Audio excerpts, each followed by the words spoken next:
Do you love potato chips like I do, but you can't stand the price of the grocery store? Come on with me. I'm going to teach you today how to make some super simple homemade potato chips that are even healthier than what you get at the store. So for roughly one bag of potato chips that you would get at the store, you're going to need about 3 medium potatoes. Wash thoroughly. I leave the skins on. That's my preference. You can peel them if that's your preference. Next, you're going to get out your grater, your slicer. I have one of these. It's really nifty to have because everything goes into here. And then go ahead and start peeling. Doesn't matter what direction, as long as you're getting those nice thin slices. So once you got all your potatoes sliced up nice and thin, like that, you're going to put them in an ice bath. Make sure they're separated. And in the meantime, you want to turn on, if you have an air fryer or like I have a deep fryer, that's where I'm going to do mine. Get that going and get that nice and ready and hot. And we're going to let those soak until my fryer is ready. Also, you're going to do one step extra, which I didn't learn until today. Preheat your oven to around 250 degrees.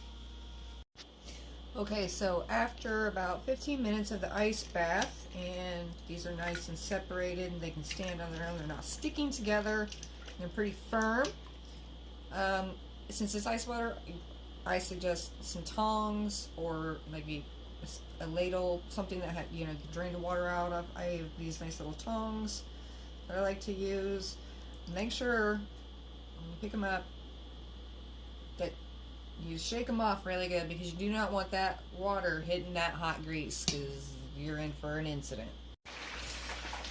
So once they're in the hot oil, cook for roughly 4 minutes, keeping an eye on them. Once they start raising to the top, they're almost there. They'll get a little bit gold, just a slight golden tinge to them, and then they're almost ready. And while you're waiting for those to go, get out whatever you want to put on them. Today I am using coarse Mediterranean salt and some black pepper grinder corn, so cracked pepper. It's one of my favorites. I'm going to do those today. Okay, so I got them out on the fryer. Then you want to put them on a cookie sheet, baking sheet, whatever you have, with some paper towels, because the paper towels are going to help soak up a lot of that excess oil. And then just go to town while they're still hot and some oil is on it, and start seasoning. Or don't season if you don't want that. You can do that too.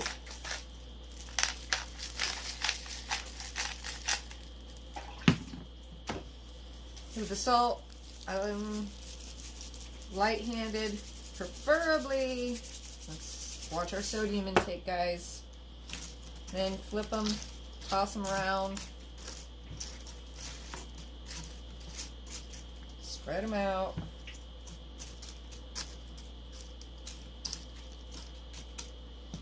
And maybe go back over, just make sure you get both sides pretty good. Now the great thing about this is you can put as much as you want or as little as you want on your own potato chips. Okay, so now that we got that seasoned, I'm going to transfer it over to my cookie sheet. It's lined with parchment paper. And then I'm going to toss them into my oven for roughly 5 more minutes. Quick tip, when you're doing these, do small batches at a time. That way you're making sure that you get a good, even cook on all your potatoes and you're not standing there forever wondering, are my potatoes done? Are my chips crispy? You don't have to worry about that once you do them in a small batch, okay? Be right back.